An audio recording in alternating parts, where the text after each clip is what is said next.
Hello, and welcome back to that thing we like to call Curless Mania, where we talk all things pop, rock, and prog. Hope you guys are doing well. You guys seem to be enjoying this series of 6 albums, so I'm going to continue that idea today. And I got my brainwaves. Sometimes my brainwaves actually work, and this week I was thinking about stuff. I was like, so what could I do? What other 6 albums could I do? And it just came to me. How about albums that were made in turmoil? 6 records. And, bands are a wonderful thing, right? When they're working right. But when they're not working right, things can go awry pretty quickly. And there's usually a lot of usual suspects that create havoc in a band. One could be ego. One can be power or creative control, or who has control of the band. One could be spouses that get involved somehow, or girlfriends. Sometimes it could be management, really bad management.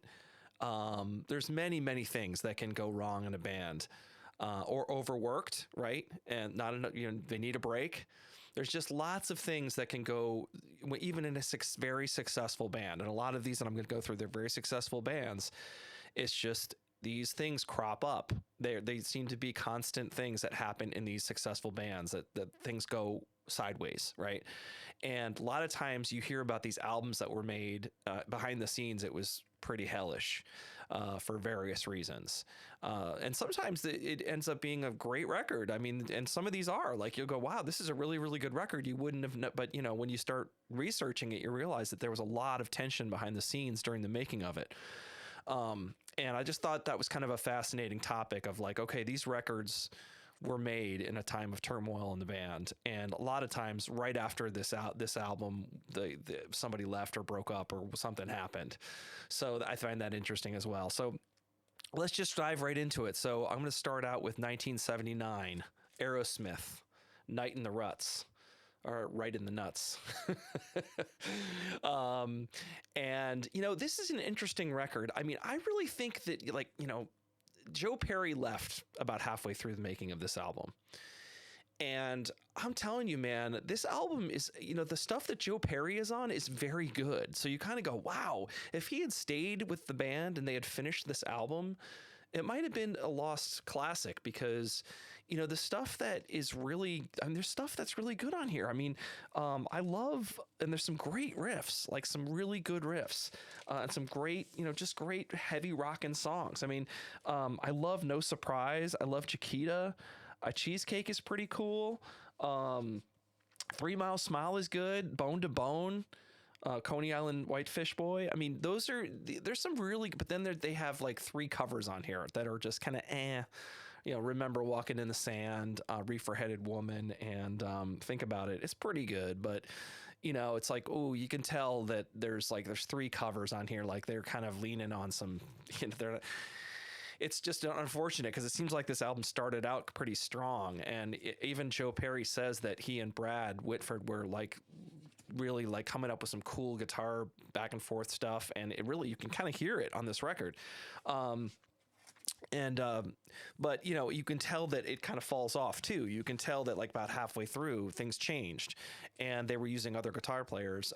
The guy that eventually replaced Joe Perry is on here.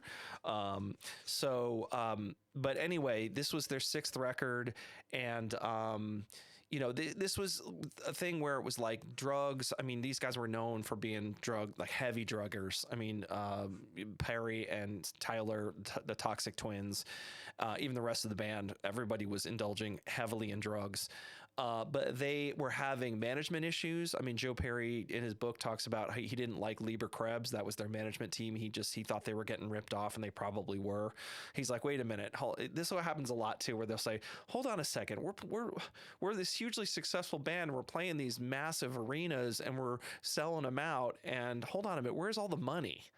And that always happens at some point. Like, where's the money? And then when they start thinking about that, they start looking at management like, are you stealing our money? And I think some of that was going on. So Joe was unhappy with that. Meanwhile, Joe's wife, her name was Alyssa, she was like a troublemaker, and she was causing all sorts of problems behind the scenes with other band members' wives and the band themselves, and she was just causing lots of havoc. And he was married to her, so he's like, she's my wife. I know she's kind of a pain, but she's my wife, and I'm loyal to her. And then Tyler was like, man, you got to keep her under control. And I guess Tyler was taking forever to do the lyrics too, that Joe and the rest of the band had put down all the music, and they were waiting for Steven to do the lyrics. Like, it was these long delays because Steven hadn't done any lyrics, and I'm sure it had a lot to do with him being strung out. So anyway, lots of reasons, but this record was made in a lot of tension and turmoil. And sure enough, Joe Perry left the band after this, and then they did Rock in a Hard Place with Jimmy Crespo, and then they did then I think Done with Mirrors was the next record where they got back together. But then I think after that is Permanent Vacation. So that's finally when they really broke back through again, but it took a while.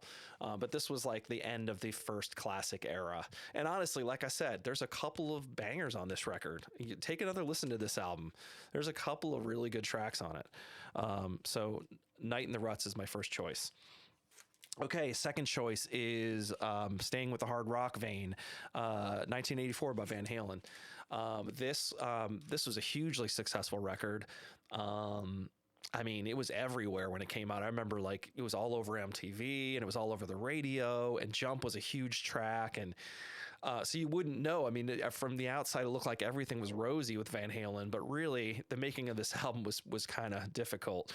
And there was a lot of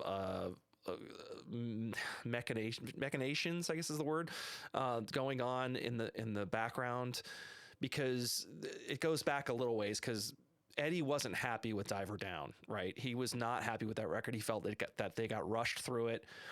And, because Pretty Woman was a hit, so they put out this single just to sort of, the idea was just to put out a single. So people, hey, we're still around, putting out a single, we're still working on the next record. Pretty Woman became this big hit, and then the record company was like, okay, we need a record, and they were sort of like, this is a hit, you got a hit on your hands, like, make an album and then tour. So they got pressured into making this record, and they kind of rushed through it, and they did a bunch of covers on that album. That's another one, has a lot of covers on it. Dancing in the Streets, Pretty Woman, Big Bad Bill is Sweet William Now. But I mean, I actually have kind of a soft spot for Diver Down. I think Little Guitars is a just awesome track. And I love Hang 'em High, and there's like a couple. I mean, it's a kind of a cool record, in some ways. And I think the covers are kind of fun, but Eddie, but it is sort of slight. I mean, it's like 29 minutes long, and it barely made a record. And it has 3 covers on it. So it's one of those things where it's like, okay, Eddie wasn't, from an artistic standpoint, Eddie wasn't happy with Diver Down. So he said the next record's going to be different. And Ted Templeman was also part of the pushing for that record. Ted Templeman had been producing them since the debut, and he and Dave were sort of in a camp, and Eddie and Alex were in the other camp. And it was like, by this point, it was pretty divided. And to the point where Eddie created his own studio, 5150, at this point, and kind of hijacked the engineer Don Landee, and kind of took him into 5150 and basically said, we're going to make this record like the way we want to make it. And they sort of froze Ted Templeman out. And if you read Ted Templeman's book, he's like, he was trying to get back in, and they were kind of giving him the Heisman a little bit and saying no, and working on it weird hours, really, really late at night. And where Ted would be gone, and they'd start work on the album again. So it was one of those things where Eddie just wanted control of the sound, and he didn't want to hear any opinions from Ted anymore. I think he was getting tired of that. And by this point, and especially Dave, he didn't want Dave and Ted ganging up on him. So he did all these things to try to get them out and keep them out of the creative process. Anyway, Dave did come in, he did lyrics, and he sang, and we ended up with a great record. I mean, this album is very, very good. I love this record. I think it's great. I mean, even the singles. I mean, another thing that Ted Templeman didn't like Jump. He, because Eddie was doing these keyboard ideas, and Ted was like, no, this is a rock band. This is a heavy rock band. I signed a heavy guitar rock band. This is not, we're not doing keyboard songs. Like, no.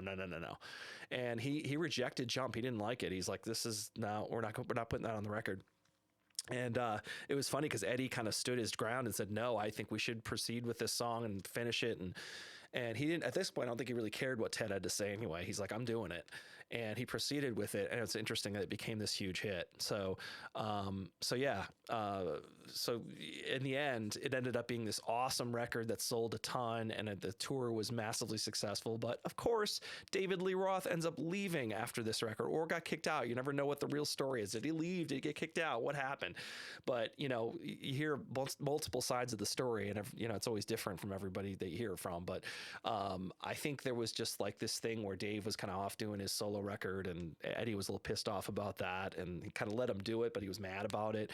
And then it just caused, I mean, there was already tension by the making of this album, and then it got worse after this album. So then finally, and you know, Roth ended up either leaving or getting pushed out, whoever version you believe. So anyway, Van Halen 1984, my pick number 2 for albums that were made in turmoil. Number 3, Police, Synchronicity, 1983. And this is, 83. And this was their last record, of course.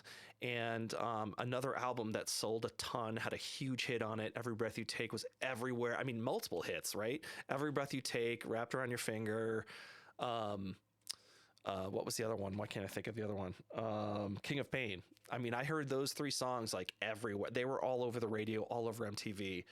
And this was a great record. I mean, this is one of those albums you wouldn't know if you didn't know the history of the band. You're like, this is a great record. Like, but there was tension. Like, you could cut it with a knife during the making of this album.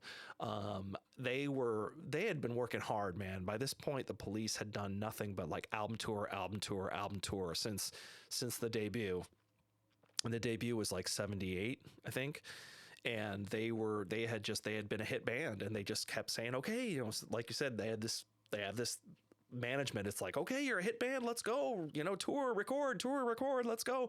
You know, we're making money. Let's keep making money. By this point, they were rich rock stars. I mean, this is by after Ghost in the Machine. I mean, both Ghost in the Machine and this were recorded at this fancy studio, George Martin's studio, Air Studio in Montserrat. They were like in paradise recording, right? Just they would go swimming, and you know, Stuart Copeland talks about how like in the morning you just kind of get up when you felt like it, and then you'd go swimming in the pool, and then you go for a little stroll, and then you kind of wander into the studio, and when you know, it's just one of those things where like, wow, that sounds really nice. But they were at each other's throats at this point because it started during Ghost in the Machine, where Sting started to want more control over the way the song sounded. And he would make these demos and be like, I want it to sound like the demo. And they were like, what do you mean you want it to make it sound like that? I mean, we're here, we're the Police. Like, I play the drums, Andy plays guitar. Like, this is what we do. And we have a very specific sound. But I think Sting was starting to feel very, what's the word, like restricted by this kind of policey sound that they had all the time. And he was like, I'm getting tired of that. Can we do something different? Could you not play so hard and not so fast, you know? And Stuart was like, screw that, man. That's what I do. That's who I am. I'm putting my mark on it. And it's like the arguments became like, Stuart would want to put his mark on it, and Sting didn't want him to put his mark on it. And he would just say, can you play a really simple beat? And that's what happened with, Every Breath You Take. It's a very simple beat. For Stuart Copeland, it's extremely simple for him. And I think Sting was pushing him to be very simple on that track. Pushing, right? And it kept, this push-pull thing kept happening. And Hugh Padgham recorded this record, and he said that he had to put them in separate rooms, and it got so bad that they had to separate them. There was one point where Andy Summers was so fed up with the fighting, it was constant fighting and bickering, that he went over to visit George Martin on the island and say, like, can you help us? Could you come help us? Like, throw a little of your George Martin magic on the sessions, and maybe it'll, you know. And George was like, hey, like, come in and have a cup of tea and sit down and eat some biscuits or whatever. And he's like, I don't know if I could, you know, I talked through it with him, but he said, I'm sure you'll be able to work it out. I can't really get over there, but I'm sure you'll work it out. Just set him on his way. And apparently after that, actually the sessions did improve. They got a little bit better. So maybe that did work. Who knows? Maybe he did get some like angel, some fairy dust and who knows, and sprinkled it on the sessions, who knows. But they ended up finishing the album. I think the manager Miles Copeland had to come out and talk to them and say like, hey guys, you're halfway through this record. Like, come on, like finish, like just be adults, finish this record. Let's finish it, go on tour, make a ton of money. I'm sure that was probably part of what he was saying.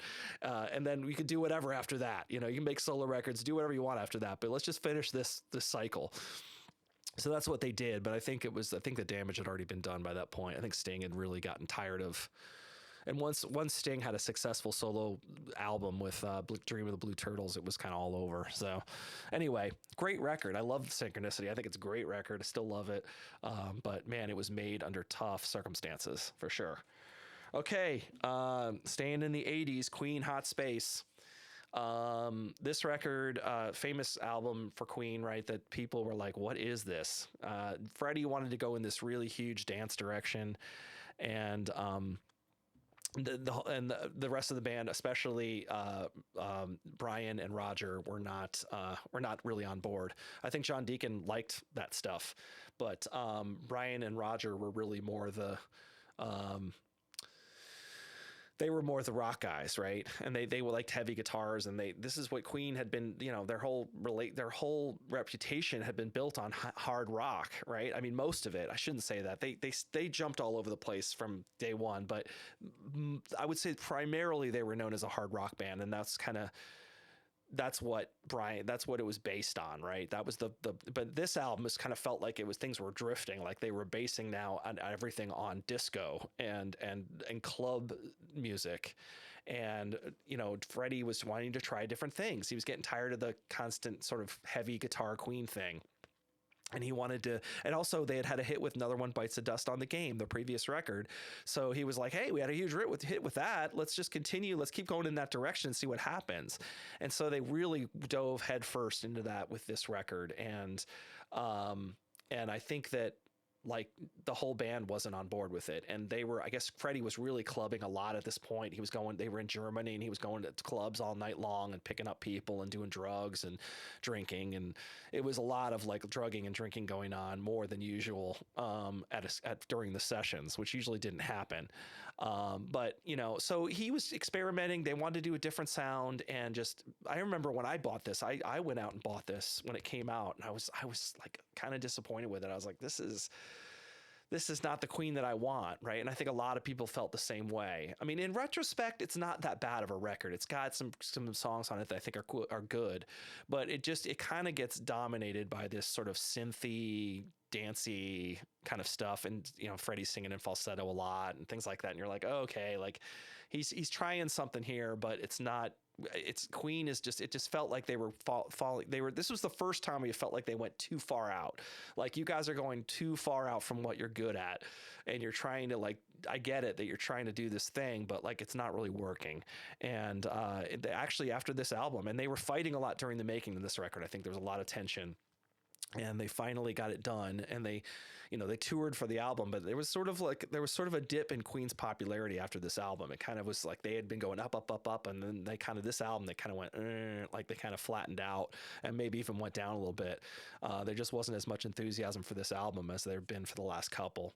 So anyway, but behind the scenes there was a lot of disagreeing about direction and what's going on in creative control and all that stuff. So that's my number 4, Hot Space. Number 5, this is an easy one. Final Cut from Pink Floyd. I mean, this is, a lot of people talk about this record. It got the name Pink Floyd on it, but it really is kind of a Roger solo record. It was kind of his first solo album, to be honest, because he had so much control over this record by the end. I think that, Rick Wright was gone by this point. Rick Wright left after the Wall tour. And this was originally going to be called Spare Bricks. This was supposed to be like a soundtrack for The Wall. And that's how it started. Life was this sort of like fancy soundtrack to The Wall. And Roger got on a roll, and while they were talking about this, and he started writing more and more material, and he got inspired by the Falklands War. And he started writing all this material, and it was like had less and less to do with the Wall, right? So so David was like, oh, okay, I guess we're going to make like a new record. I guess we're not going to do Spare Bricks. Okay. Cause he and David were sort of like the two creative guys in the Pink Floyd. They were the two major guys. And, I think that David went in thinking it was going to be this collaboration again, right? Because they'd had disagreements during the Wall, but it all worked out, right? They worked it all out. And they had Bob Ezrin there, who was sort of refereeing between the two. And Bob Ezrin would also like say, hey, like if David had an idea, he'd be like, oh, that's a good idea. We should pursue that. I mean, whereas Roger sometimes would like want to shut it down. He'd be like, no, that's a good idea. We should do that. So it was like, and he would sway Roger a little bit. This album, there was no Bob Ezrin there, and Roger was getting sick of compromising with Dave, honestly, and Dave was getting frustrated with Roger too. So they were really, by the making of this album, they were like at loggerheads, and eventually, I mean, David does some great solos on some of these songs. There's some amazing solos actually, and he sings lead on "Not Now, John," which is cool. But really, he literally was only on like half of this record. This is kind of like the Aerosmith thing where he's on like half the tracks. And then the other half, he had left because he got so frustrated. In fact, I think in one of the books I read, he said he was like driving home from these sessions, like in the car, swearing out loud, like screaming to himself. And he's like, I knew something was wrong and that was happening, driving back and just being like, like I can't take it anymore, and, because he was being stifled by Roger. Roger kept saying, no, I don't want this. No, I don't want that. No, I don't. No. They kept and every time he would try to do something, Roger would say like, no, I don't like that. And of course, David was slower in writing material. So he didn't have songs that he could, throw at the project because Roger had all the songs. So Roger was like, this is my material again. This is my material. We're going to do it my way. You don't have any songs, you can just, and finally Dave, I guess, said one day, he was so tired of getting shut down on everything. He finally said like, look, if you want to treat me like a session player and just call me when you need a guitar player, let me know. And he just left the studio and took off, and he was pissed. He wasn't happy. And they said, I think that was kind of it. Like after that, it was kind of over. And so Roger essentially said, okay, see you, bye, and finished the album by himself with Michael Kamen, I think was the guy who did which is some really good strings and arrangements on here and stuff. There's some, it's a beautifully recorded album. It's very good sounding. I don't really listen to it that much though. So, because I just feel like it's not really Pink Floyd. It doesn't have Rick Wright on it. It doesn't have David Gilmour. Those are two major parts of Pink Floyd that are missing on this. And Nick Mason's just playing whatever Roger tells him to play, which is fine, but it's just, it's not a Pink Floyd record really. It's a good album, but it's not, I don't know. It's just tough. This one is another like divided opinion record. Some people love this. Some people are like defend this to the death, and other people are like, ugh, I don't like the final cut at all. So there you go. Anyway, that's it. That's my number 5. Number 6, The Clash, Combat Rock. This album, this was the end of The Clash, the last album they did. And they were at each other's throats. They being Mick Jones and Joe Strummer, who were like the Roger and Dave of the Clash, right? Like they were the two creative guys. Mick did a lot of the music and Joe did the lyrics and was the front man of the group. And it worked really, really well for the first, for all the records, really, honestly. I mean, I like all the Clash records except for the one that came after this, which is Mick Jones is not on. And that's Cut the Crap. But this album I really like a lot. And I think that originally this was called, what was it? Rat Patrol from Fort Bragg, and it was going to be this double album because Sandinista was a triple record, and this was going to be another double. And they had done London Calling was a double, Sandinista was a triple, and then Mick was like, let's do another double album, and Joe finally was like, I don't know, man, I don't know if it's a good idea to do a double album again. Like, I think we should just do a single record. And because Sandinista had like gotten like critically sort of acclaimed, and it had made some waves, but I think there was a story where Joe went into a record store in New York and he couldn't find Sandinista, and it had just gotten released. And I think he felt like the record company was a little pissed because it was like really expensive for them to do a triple album. So they didn't promote it as much, and they didn't distribute it as much. And he was feeling like there was pushback on that because they didn't want other artists to be like, yeah, I want to do a triple album too. Yeah, I want to do a triple album. It was like, and so anyway, they had been pushing the limits of, their, I don't know how to describe it. They had been pushing the record company for a while. And I think that Joe was feeling like, okay, let's be a little friendlier to them. Also in the background, this is a long story. Also in the background, they had Bernie Rhodes as a manager. They kicked him out, and then they brought Bernie Rhodes back. And this is right around the time of making this record. They brought Bernie Rhodes back, and Bernie had fought a lot with Mick. And I think Mick got outvoted. I don't think he wanted Bernie back, but everyone else did. So they brought Bernie Rhodes back, and it was like that became a bone of contention between Mick and the rest of the band, essentially. Also, we have Topper Hedden, who is the drummer, who's just strung out. He's like, he's major drug problems. He's been having problems for a while now. At this point, he is like over the top druggy, and he's having problems like with his drug habit. He can't drop. He can't, he's just having issues. And so that on top of everything else, he's still playing well. He actually plays well on this record, but he was just becoming a druggie, and it just wasn't, Joe didn't like that either. So there's a lot of things, a lot of things going on. Finally, I will say they were exhausted. This is another one where they had been like tour album, like nonstop. And I think by this point they were exhausted. They were tired. And I think they really and they say it in the documentary that they should have taken some time off. Like they should have just said, okay, after this album, and like, Should I Stay or Should I Go was a big hit.